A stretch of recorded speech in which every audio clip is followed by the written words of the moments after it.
Did you all, or should I say, did you all miss me? It's been a while, right? You miss not seeing me every week. I decided to take a little vacation. I like to say a vacation. I had to go to work and do gigs, travel, bring the sound of what we all do around the world. And I have to thank everyone each and every week that we've been doing the Friday shows in the UK and Europe and bringing such wonderful effect. And nobody realizes how much you really do until you're out there and people stopping me saying, "Oh my God, don't go nowhere." I'm like, why? Why am I not going nowhere? No, because I got to tell you something. The interview with such and such was, oh, that's what you're talking about. Okay, so you want to talk about True House Stories. Yeah, oh my God. True House Stories this, True House Stories that. True House. And I'm like, yes, I'm so glad we made that impact. I'm so glad we made that impact. And we're not stopping. 2 years in. 2 years in. And of course, as people start coming on, hello, Mischief Kaz, and as people start understanding the true meaning as to why True House Stories began, yes, it began in a dark period in history, and never before did we have a plague like this at a time in this timeline of life. We had it in the last century, of course, in the time, but technology was different, and because of technology, I was able to bring my living room into your living room and then bring our friends' living rooms in to share. So, of course, as we get started, I will start the show because when we do Twitch, it takes like somebody warming up the car. It's got to turn on a cold day. It has to get out there and tell everybody we're coming on board and people are starting to come. And please, hello, Anastasia, Viva House, and everyone that's coming in, please share the show because we're just about ready to start. And those that are just tuning in, I want to thank everyone, of course, for supporting us each and every week on the Fridays. Now we do the dance show. Fridays is hot. It's another hot show. We love doing that. We've had Jabig, Mickey Affleck, Ralphie D, Jet Boot Jack. Hopefully soon, this guy that's coming on, this handsome man from the Wizard of Oz area, he's going to tell you all about it. I'm going to bring him up in a second, but I want to start the monologue in a moment. Just want to give everybody time to tune in and get comfortable. Which, once we're going to do with this Twitch show is I'm going to have that monologue music starting soon because everybody needs to know the show's starting. So, okay. So here we go. Welcome to True House Stories. I am Lenny Fontana coming out of New York City. And it's a hot moment in August. And the whole world has been hot. Or should I say the Northern Hemisphere for this moment. And between the droughts and between everything going on, we've all been traveling the world and doing what we do, bringing music and happiness to everyone's dance floors everywhere. But there comes a time that we meet people along the way that were fans of you, and now you become fans of them. And I became a huge fan of this man. Huge fan. Me and a lot of us love what he does. He has a magical touch. And has a great way of taking old and making it current. And not many can do that with class. He's got a really big story. And the story comes like this. Imagine going with your little red heels down the golden yellow brick road to the west coast of Australia. It's far from America, from New York. And I know this because I've flown it from New York to Perth, where he lives behind this curtain, is 11,879 miles, give or take. It's 27 to 30 hours to get to this part of the world. it is the most, let's put it like this. They are the most separated from everywhere and were the most safest till we found out they couldn't be that safe. But it was super cool that they were able to, when we were all locked down, they were partying. We were all jealous. We were like, oh my God, how's this possible? Anyway, all the way from Perth, but I caught him in the United Kingdom before he leaves to go back home and play that game, the Wizard of Oz, and be our magical surgeon. I'd like to welcome to True House Stories, Mr. Greg Packer, Doc Packer. Yes. Hello. Wow. What an introduction. Yeah, look, you know what? I get paid good money to do those introductions. I want to make sure you get what's yours. You were pretty spot on with Perth being the most isolated city in the world. Yeah, I mean, the shortest distance I fly to a gig is 3.5 hours. So that's sort of an indication of how isolated we are. I mean, here in the UK, you can be in Bulgaria or Croatia or something in less time than that. So, yeah. For what it takes you to get to Hong Kong? Hong Kong would be probably about 9 hours. Right. Yeah. So I'm in the UK from New York in 7. Right. Yeah. So yeah. Give you an idea. That's how far. You see how far it's like, it's crazy. But I know I've been to Perth. It's beautiful. It is beautiful. Yeah. Beautiful. The only thing I always ask everyone is I don't like to go to the ocean out there because I'm always afraid of the great whites in that area. So I say to everybody, I'll sit by the pool. And it's not getting any easier either. I vaguely remember last summer, every other day on the news there was another victim of a shark bite, and it's usually because the surfers over there, there's a lot of surfers in Australia in general, in Perth, and it doesn't put them off either. They get bitten by sharks, they get interviewed, and then they ask, are you going back in the water? And they say, yeah. So, oh my God.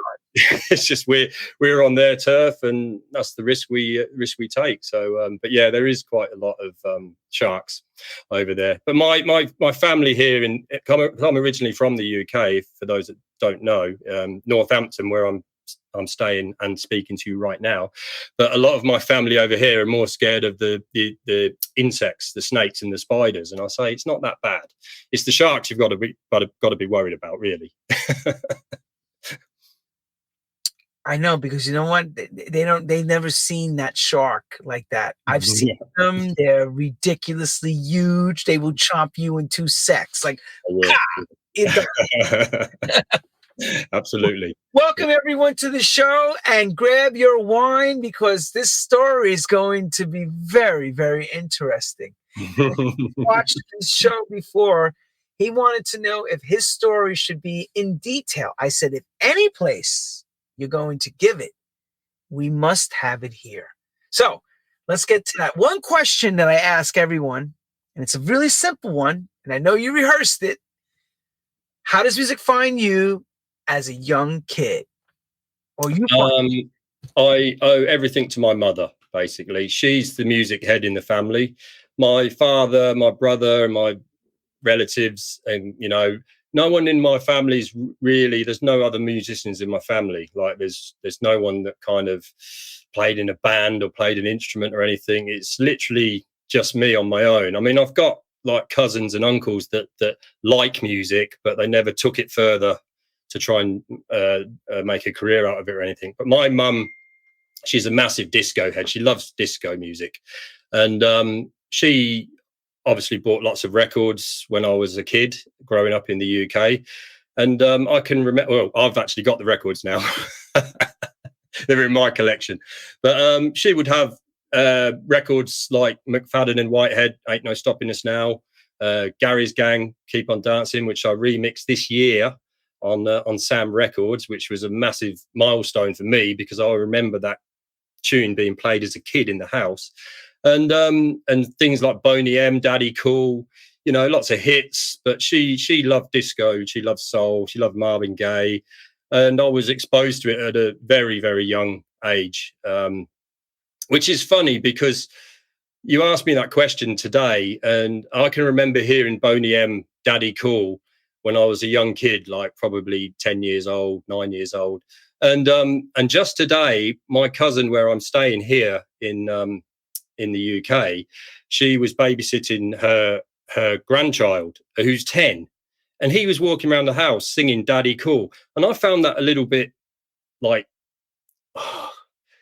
like freaky, if anything. Like, I just thought, wow, I did that when I was 10 years old, walking around the house singing Daddy Cool. And he's doing it today. Hello, Alfie, if you're listening, by the way.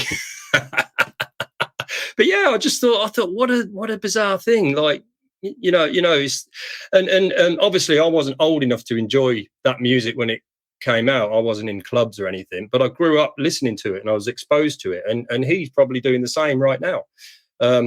So it's amazing, especially when I'm playing at disco events to people that are in their 20s and they know all the records because, they've obviously grown up with it as well through their parents' collection. So I literally owe everything to my mother as far as getting me hooked into music as such. But it was my older brother that brought me my first record, and it was in 1982, and it was The Message by Grandmaster Flash and the Furious Five. And he knew I liked it because it was in the charts. We'd watched the video clip on TV. So it was a birthday present. So he bought me that. That was my first piece of vinyl. And I, like a lot of kids probably in those days, I memorized every lyric in the track, and I used to sing it on the way to school. Like, I knew all the verses. Same with Sugar Hill Gang's Rapper's Delight. I was just obsessed with hip hop, rap and disco and soul and funk. And that was kind of my childhood. The question I always have is, on the radio, I know Mom's playing the stuff. Were these records also all over the radio at that time? Because here in America, a lot of the records that you mentioned, like Gary's Gang, you saw them on American Bandstand, which was a chart show. Yeah. And you also had 3 to 4 major disco stations at that time in New York alone that really launched off the whole disco thing. Was it the same for you where you were? Well, we had Top of the Pops, which I think is now finished now. But that went for decades, and it was just basically, I think it was like they were performing live on the show, but they were obviously lip syncing. But it was just anything that was in the top 40 would go on Top of the Pops, and we all, much probably like yourself, we used to record off the radio as well. So we'd have cassette tapes in there, and we'd record like our favorite songs, wait for them to come on the radio, and make our own compilations on cassette tape, and play them in our bedrooms, in our Walkmans, on the way to school, whatever. And that's how we sourced music. This was miles before I thought of becoming a DJ.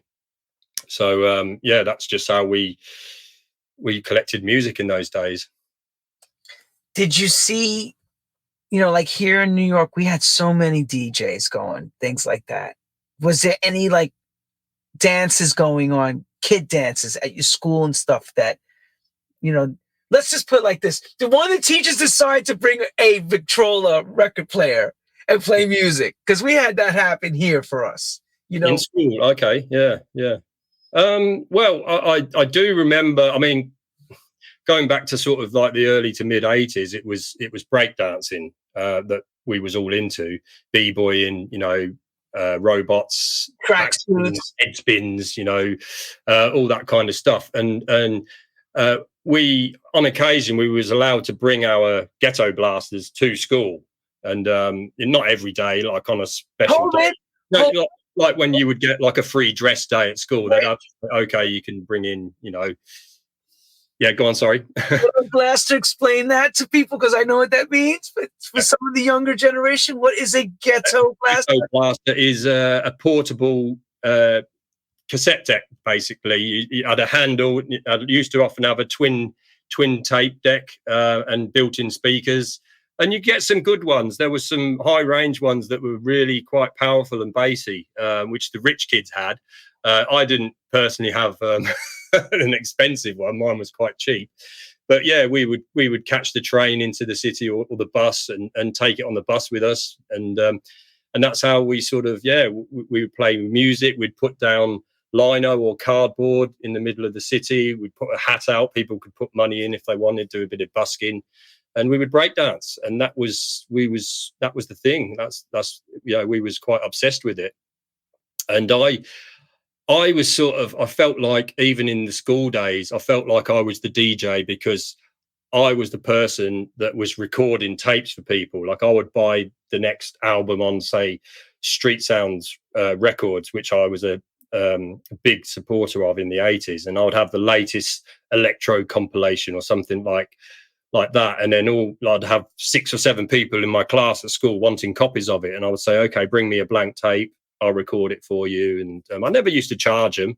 I wasn't like trying to make a business out of it. I probably should have, but yeah, I just loved sharing music, spreading music. You know, like I'd hear a song and I'd go, oh God, this is great. I want my friends to hear this. And you know, I just felt like it was boring, almost boring, enjoying a song on your own. It's like you needed to get it out there, let other people listen to it. And I would play stuff to my older brother and I'd go, check this one out, because he liked a lot of hip hop and funk and rap as well. And I was collecting music, and I just loved being in control of it, being the man with the music. And I was quite like that during my school days.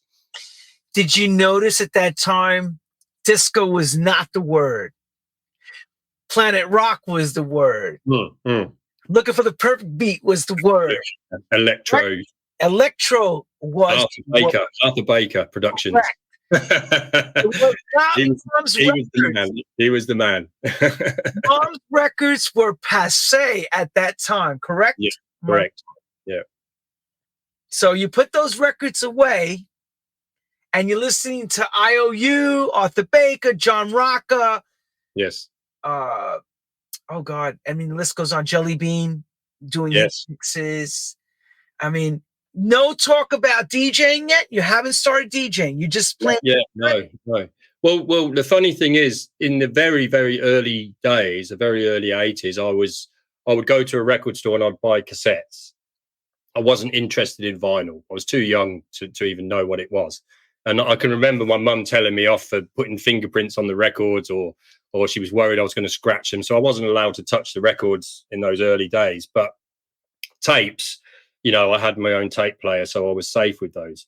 And when my brother brought me that album, The Message, I remember asking the question, what am I going to do with this? Because it was a piece of vinyl.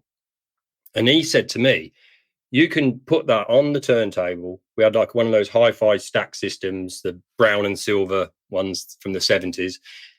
He says, you can put that on vinyl, you can record it onto cassette. And if the tape chews up, you know, in the future, or breaks, or you lose it, you can re-record it again and again and again. And I remember thinking, wow, what a wicked concept. I was all over it. And I thought, well, so I can have both. I can have the record and the tape. When you buy the tape, you've only got the tape.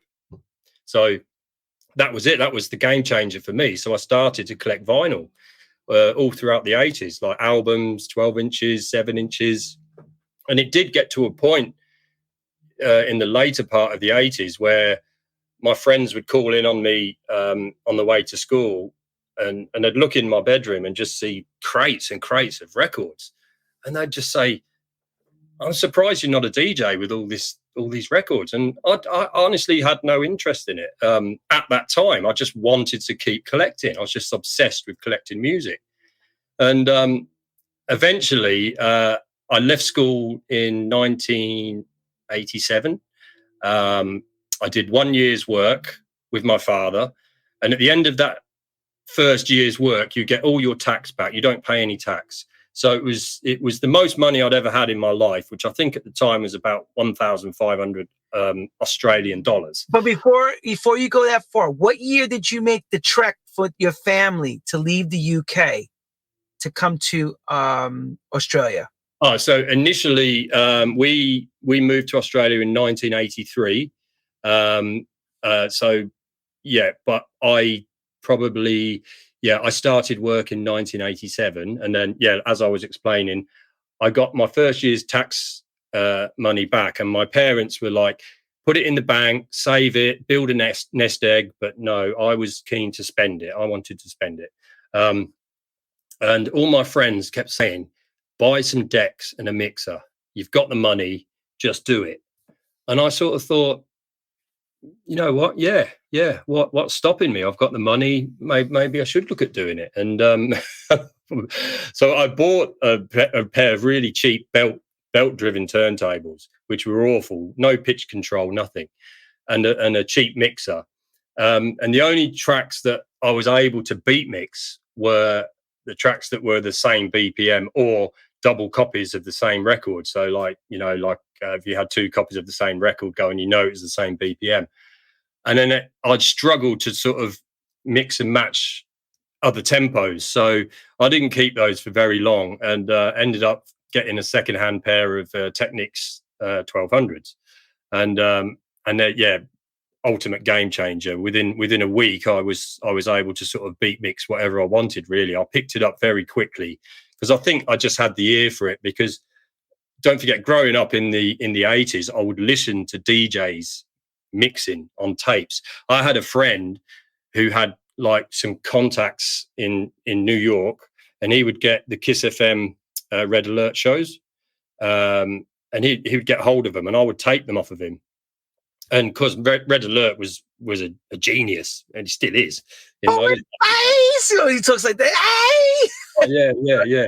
And he would be mixing, scratching. He'd have two copies of the same record and doing, like where you put one in front of the other with a crossfader and sort of like make things repeat. He was doing some crazy stuff, and there was some really good stuff coming out of the UK as well. I had a friend send me a video of the DMC World Championships where Chad Jackson won in 1987, and his routine, I was able to watch it because it was a video and I could see what he was doing. He was scratching and mixing, beat juggling, doing all that stuff, and I think that was the turning point that made me think, I really want to do this. I want to be a DJ,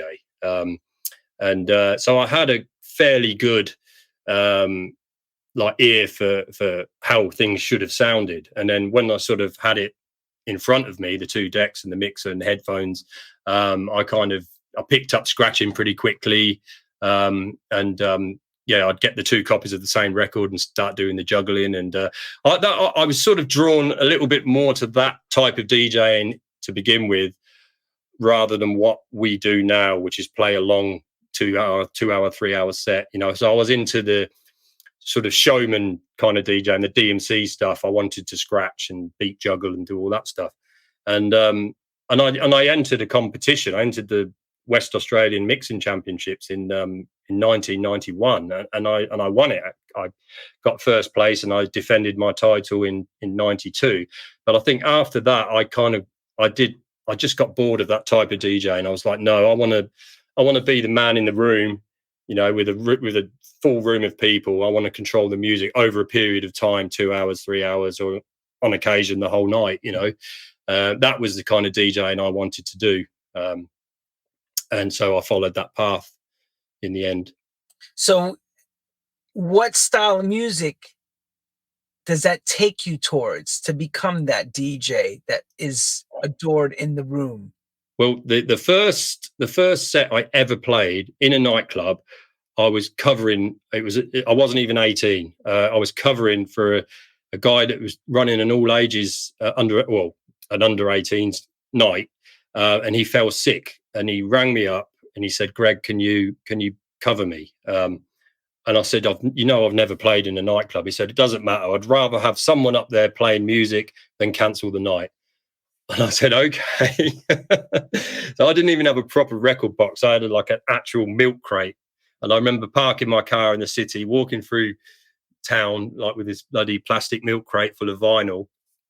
And obviously it was a life-changing moment for me. Like, I loved it. I loved that night, loved that power of being in control of the dance floor. And even the funny enough, the manager said to me afterwards, "You did a really good job tonight." He asked me what your name is and everything, and he said, it's a shame you're not 18 years old, because I would book you for our normal regular club nights. And I said to him, well, I'm turning 18 in 3 weeks' time, because I was 17. He says, really? He goes, you don't look like you're about to turn 18. I think I looked about 14 at the time. And he says, well, give us a call then if that's the case, and we'll get you on. And I started playing in that club. That club was called the Freezer in Perth, WA, and that's kind of where it all started for me from that point onwards. But the music I was playing was kind of that late 80s hip hop, but it wasn't like the raw hip hop like Public Enemy. Eric B. and Rakim Paid in Full. That type of stuff. I did like that stuff. I did like Eric B. and Rakim. I liked Public Enemy, NWA, all that stuff. I was into it. Don't get me wrong, but the stuff I was playing in the clubs was like your more swing beat stuff. You know, like Bobby Brown, Belle Biv DeVoe, that kind of clubby, upbeat R&B. We call that on this side of the world New Jack Swing. New Jack Swing, Rex in Effect. That's exactly that. I used to play that track, New Jack Swing by Rex in Effect. But that's what I can remember playing on that very first night, was that sort of sound, because I remember I didn't want to scare the dance floor with the real hardcore hip hop. I wanted to please the women and please the boys and the girls, kind of thing. So I played that. Come on, Packer, you know, like militant hip hop, militant stuff. Kill the cops, like Ice-T did that song, Kill the Police. All that was crazy back then. It was nuts back then. Yeah, some of it was ridiculous, and I wasn't sure whether it was it would appropriate to play in a nightclub. So I just thought, I would keep it quite sort of safe. I guess I played safe that night, but it went down great. You know, I never lost the dance floor. It was thoroughly enjoyable, and and I got a repeat booking out of it. So it was happy days. I mean, and winning the mixing championships as well, I didn't have to go through that same process that most DJs went through, where they would have to make a demo tape, pass it, put their phone numbers on it, give it to the owners of the clubs, and hope they'll get a phone call.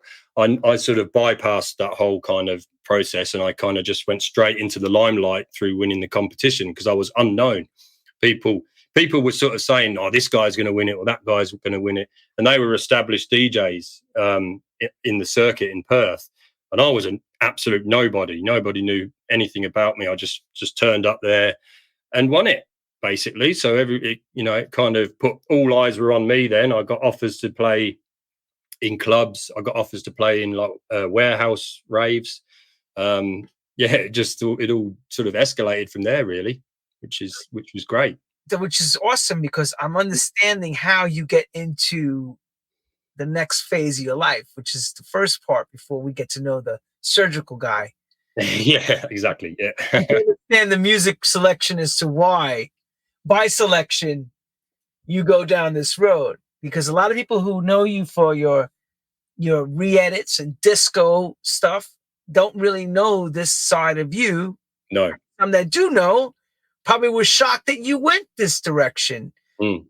Because what you're about to tell everyone will make everyone go, oh, interesting. So, of course, you're in the hip-hop world. You're playing more of, I call the fluffy, Jam and Lewis. Yeah, in the clubs. Go to see all that stuff to make everybody do this. Yeah. At home, I was listening to the hardcore stuff. And then at home, he's like, kill cops. All that heavy stuff. But he knew there was a place to play it. Yep. There's a place. Did you have a Raiders jacket too? Did you? I had a troop jacket. He probably had to have like Stetson Sonic used to wear on their album cover, talking all that jazz. Well, that's a good example of what I was playing as well, like talking all that jazz.